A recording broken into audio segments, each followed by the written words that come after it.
दोस्तों, लोकसभा चुनाव में राजनीति के इस दौर में मोदी जी हर रैली में, हर भाषण में एक शब्द हमेशा बोलते हैं और वो है करप्शन, भ्रष्टाचार। इस पर मोदी जी पहले भी नारा दे चुके हैं, ना खाऊंगा ना खाने दूंगा। पर अफसोस कि ये बस एक नारा बनकर रह गया। अब तो बस यही है, खाने वालों के साथ ही नहीं रहूंगा बल्कि उनको अपने पास रखूंगा। कल भी मोदी जी ने कहा, वो कहते हैं कि मेरा परिवार नहीं है इसलिए मुझे भ्रष्टाचार की जरूरत नहीं है। उनका परिवार है तो क्या भ्रष्टाचार करने का लाइसेंस मिल जाता है?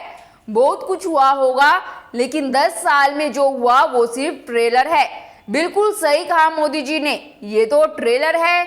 बीजेपी ने तो by one get one free का ऑफर दिया है, क्योंकि मोदी जी खुद भ्रष्टाचारियों को लाइसेंस दे रहे हैं और साथ में उनके पहले के पाप भी धो रहे हैं। ये मैं नहीं, एक रिपोर्ट ने इसका खुलासा किया है। नमस्कार दोस्तों, मैं हिमांशी कश्यप आपके साथ। आप देख रहे हैं जनता की आवाज।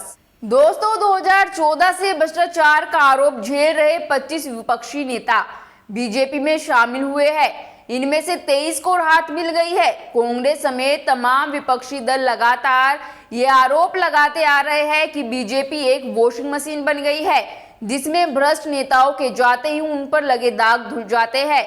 विपक्ष का कहना है कि बीजेपी में शामिल होने पर नेताओं पर दर्ज भ्रष्टाचार के केस बंद हो जा रहे हैं और अब ये आरोप सच लगने लगे हैं।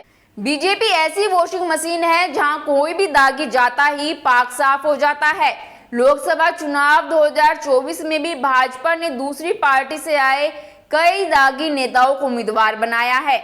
नवीन जिंदल के खिलाफ सीबीआई और ईडी ने चार्जशीट दायर कर रखी है, लेकिन वह मार्च 2024 में भाजपा में आए और कुछ दिन बाद पार्टी का टिकट भी पा गए। ऐसा ही एक उदाहरण गीता कोड़ा का भी है, जो कांग्रेस से भाजपा में आते हैं उम्मीदवार बन गई। उनके पति मधु कोड़ा के खिलाफ भ्रष्टाचार के कई केस लंबित है।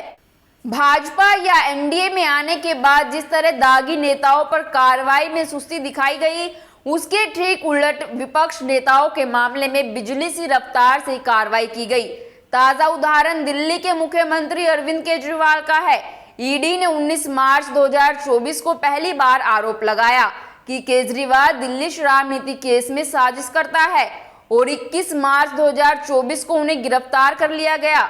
उधर असम के मुख्यमंत्री हिमंता बिस्वा शर्मा हैं, जिनसे 2014 में भ्रष्टाचार के केस में पूछताछ की गई थी। वह 2015 में भाजपा में आए और तब से उन पर कोई एक्शन ही नहीं हुआ। ऐसे कई और मामले भी हैं। इंडियन एक्सप्रेस की रिपोर्ट के मुताबिक 2014 के बाद से कथित भ्रष्टाचार के मामलों में केंद्रीय एजेंसियों की कार्रवाई का सामना करने वाले 25 प्रमुख नेता बीजेपी में शामिल हुए हैं। ये नेता कांग्रेस से लेकर समाजवादी पार्टी जैसे दलों को छोड़कर आए हैं। इसमें सबसे ज्यादा कांग्रेस के 10 नेता रहे जिनके ऊपर भ्रष्टाचार के केस थे, लेकिन फिर वो बीजेपी में शामिल हो गए। दूसरे नंबर पर एनसीपी और शिवसेना है, जिसके 4 नेताओं ने बीजेपी का दामन थामा। तृणमूल कांग्रेस से 3, टीडीपी से 2 और समाजवादी पार्टी एवं वाईएसआरसीपी से एक नेता बीजेपी में शामिल हुए। 25 में से 23 नेताओं को बीजेपी ज्वाइन करने के बाद राहत मिली है, यानी वॉशिंग मशीन मोदी पाउडर से उनके दाग हट गए हैं। इन 23 नेताओं में से 3 पर दर्ज केस बंद कर दिए गए, जबकि 20 अन्य लोगों पर दर्ज मुकदमे ठंडे बस्ते में चले गए। 25 नेताओं में से 6 नेता लोकसभा चुनाव से कुछ हफ्ते पहले ही बीजेपी में शामिल हुए हैं। इन नेताओं पर जांच एजेंसियों की कार्रवाई ठंडी पड़ गई है। इंडियन एक्सप्रेस की रिपोर्ट में बताया गया था कि 2014 में बीजेपी के नेतृत्व वाले एनडीए की सरकार बनने के बाद प्रवर्तन निदेशालय, ईडी और सीबीआई का एक्शन बढ़ गया। ईडी और सीबीआई की कार्रवाई का सामना करने वाले 95% नेता विपक्ष के थे। यही वजह है कि विपक्ष बीजेपी को वॉशिंग मशीन कह रहा है, जिसमें जाने के बाद भ्रष्ट नेताओं के दाग धुले जा रहे हैं। कांग्रेस ने कहा है कि बीजेपी में शामिल होते ही भ्रष्ट नेताओं के खिलाफ केस बंद हो रहे हैं। कांग्रेस अध्यक्ष मल्लिकार्जुन खड़गे ने भाजपा पर एक बार फिर तंज कसते हुए उसे फुली ऑटोमेटिक वॉशिंग मशीन बताया है।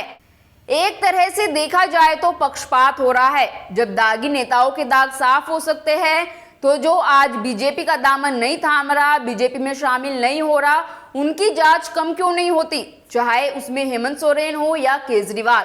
पक्षपात नहीं होना चाहिए। भारत का कानून सबको समान अधिकार देता है। भ्रष्टाचार तो भ्रष्टाचार। मोदी जी तो अर्थव्यवस्था पर भी भाषण देने से नहीं चूकते, जिसकी सच्चाई भी मोदी जी के भाषणों से अलग है।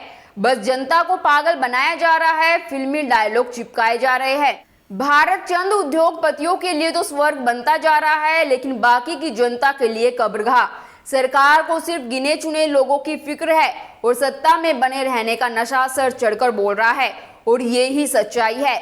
आपकी इस पर क्या राय है, हमें कमेंट कर जरूर बताएं, और बाकी खबरों के लिए देखते रहिए जनता की आवाज। इस वीडियो को लाइक करें, शेयर करें, और अगर पहली बार जनता की आवाज न्यूज चैनल को देख रहे हैं तो चैनल को सब्सक्राइब भी करें और घंटी जरूर बजाएं, चैनल की भी और सरकार की भी। आज की नेशनल मीडिया के मुकाबले में जनता का साथ दीजिए और उसकी ताकत बनिए, जनता की आवाज बनिए, और हो सके तो इसके लिए चैनल को ज्वाइन भी करें।